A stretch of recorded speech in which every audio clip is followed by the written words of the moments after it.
Good morning or good afternoon or good evening, wherever you're at. This is Don Gertz and Greg DeMarco with Greg and Don's Excellent Adventure, a sales conversation. And I'm here with my friend Greg. And as you maybe remember, in our past conversations, we were talking about connecting with people and then we also talked about some lead generation, and we talked about how to turn casual conversations into business conversations. And you can get that, you can find that right here. There'll be a link to it right there, right there. One of these spots here, there's going to be a link and it's going to say previous conversations, click here. So we'll make it clear and you'll be able to do that.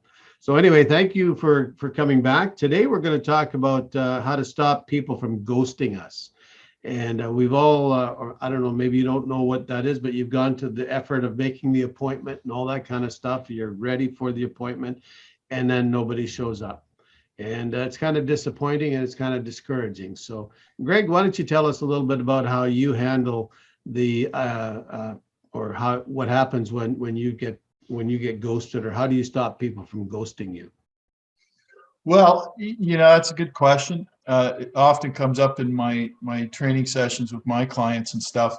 The reality is it doesn't matter who you are, how good you are, how bad you are. It happens to everybody, and that's just the nature of the game, I think. But having said that, I think there's a way to mitigate the amount of times that actually happens to us. And I've always found that, like, when things sort of changed for me, I used to get a lot of that. And I think what happened is coming to the realization that the more rapport and the more trust I built at the beginning of the conversation with somebody, or even if it was a short conversation, it's coming up with that commitment. I never leave a call without a commitment. So no matter what it is, whatever we're talking about, the commitment is, okay, well, let's carry this conversation forward to Tuesday at 10 a.m., for example. I get a commitment out of them. I make sure that they actually say, yeah, Tuesday 10 a.m. is great. I send them a calendar invite right away.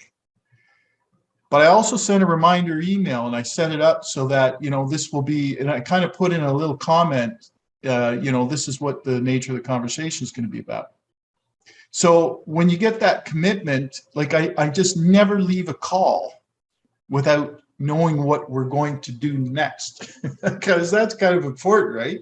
Because if you just leave a call and say, well, it was great talking to you and you're a really nice guy and let's connect again soon. What does that mean? Yeah, you need to know what's the next step.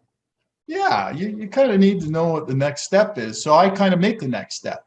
Let's have this conversation at this time, right? Yeah, clearly, I think this is something that we would get better at as we build our experience as well, correct?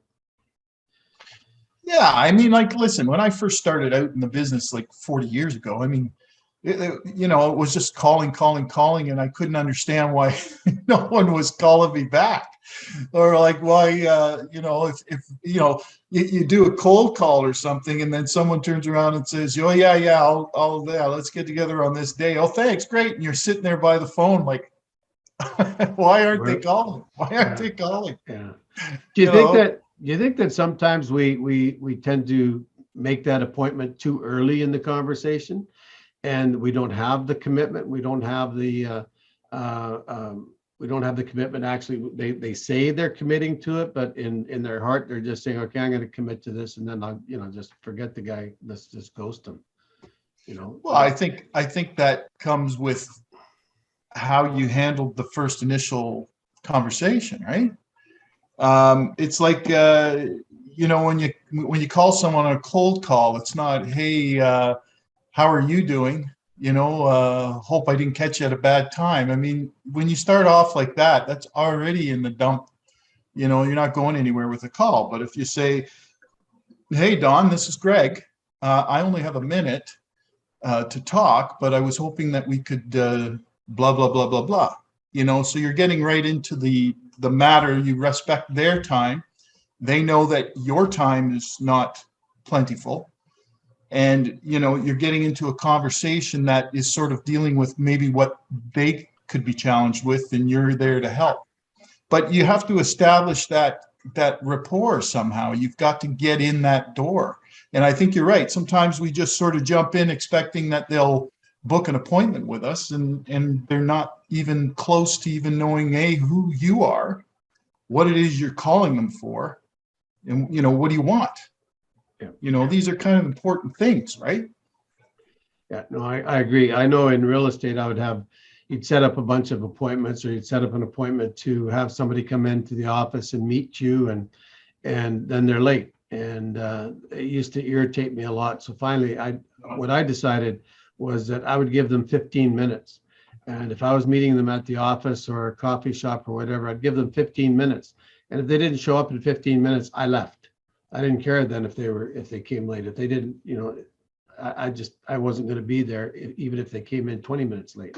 So maybe that wasn't the right approach or not, because I never know if anybody came in. Maybe I was just being ghosted, and I was convincing myself that was how I was dealing with it. But well, and you know what? That's funny that you say that. I was talking about this the other day in a session, and I only wait about 10 minutes.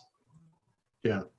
And then that's it, because I figure 10 minutes, at least they'd call if there was an issue. And if they didn't even call, then that's it. It just goes on to the next. And I think that's how you have to deal with it. But I mean, the most important point is getting a commitment out of them. But it depends on what the nature of the call is. Is it a cold call? Yeah. How do you handle that? Is it a lead that came in, so they are kind of expecting your call, but there's no set time? If that happens, I basically get on a call, and I know that when you call them and there's no set time, the possibility is you caught them at a bad time. Yeah. So I handle that more like, hey, this is Greg from XYZ. I just wanted to respond to the lead you sent in. I know this is probably a bad time, but the purpose of this call is just to set an appointment with you. So what's a good day for you to chat? It's Tuesday at 10 a.m. Okay. And that's where, you've got to get that commitment. They respect it because you're not bothering them. And sometimes they'll turn around. No, I have time. Let's talk now. And then that's good. Yeah. You're actually reinforcing the reason that they wanted to talk to you in the first place. Yeah, right. Exactly. Yeah. So you reinforce the reason why it was important for them to meet with you. So in my case, in real estate, it would be to either talk about buying a house, how do I buy a house, actually go out and look at properties, or listing a house. I want to talk about listing your house, but you reinforce why they want to talk to you in the first place. So this is important. I think raise the level of the importance of the conversation, because I think it also helps when you show people that this is part of the pathway to getting them to solving their problem, right? So we have the conversation, but the conversation is only the means by which we take them down the pathway on how they actually solve their problem. And I think as long as they understand that this is just the next step, then we're more likely that they're going to fulfill their obligation. But like I said, like you said, I think if they don't show up, if they ghost you, then you got to have the mindset that you just say, okay, like, let's get on with the next one then, right? I mean, you can't dwell on it. And that's really important, because I do follow up. Follow up is really important. Something could have happened. So I put them to the fire, though. I'm not being rude or anything, but I just say, hey, we were supposed to meet. Was there something up? Did something happen? Or, can we rebook this? And go from there, and just sort of, I hold them to the conversation, because it's useless if you get a commitment out of somebody. It's useless if you don't do anything with it. Yeah. In the event that they didn't show up or they ghosted you. But I want them to know that my time is valuable. That's why and I respect their time, right? That's why I'm following up. Something could have happened. I'm giving you the option right now to tell me that something happened, and can we rebook? And if they don't, well, then that's fine. They probably weren't the right fit for me anyway. That's how I kind of put it. Yeah, I think I'd kind of agree. You can't be everything to everybody, right? No. So don't. It sometimes, especially when we're starting out, though, we don't always have a lot of those appointments that to make, and when Yeah, so they're- it they're could be a little precious. more. Yeah, it could be a little more devastating when we're first starting out than it is after you've been doing this for 30 or 40 years, and so we got to recognize that as well, that it can be devastating for an individual. Yeah, sure. Yeah, Like so- it's I get that too, because I mean, they are precious. I treat all the things that come in, like all those kinds of leads and prospecting, they're precious. But people smell desperation too.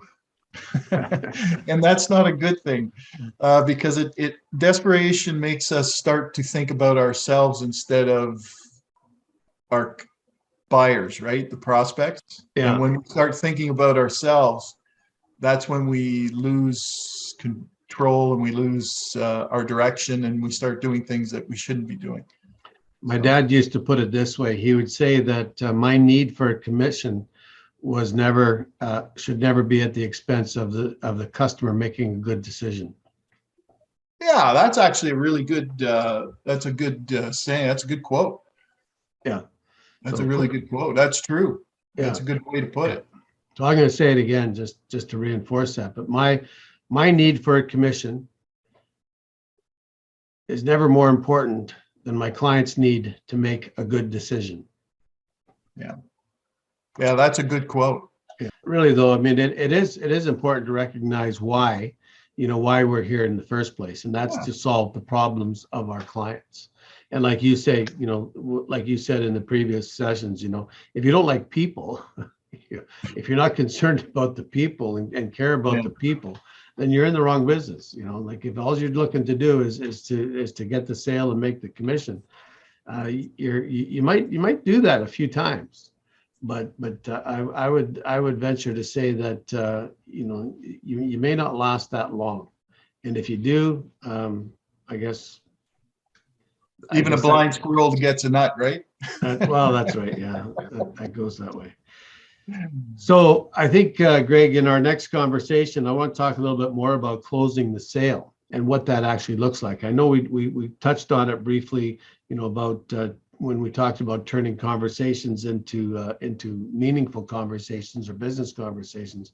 But I want to talk more specifically about closing the sale and what that would actually mean, in those terms. So until that time, thank you for viewing this short video and Greg and Don's excellent adventure, the sales conversation, because that's what a sales process is. It's really an adventure, because you never know what's going to happen. You never really know what's going to go wrong. I know in real estate, when somebody says, "I want to back out of my deal," that makes it really adventurous. So anyway, so we'll see you next time. Thanks, Thank you Don. very much.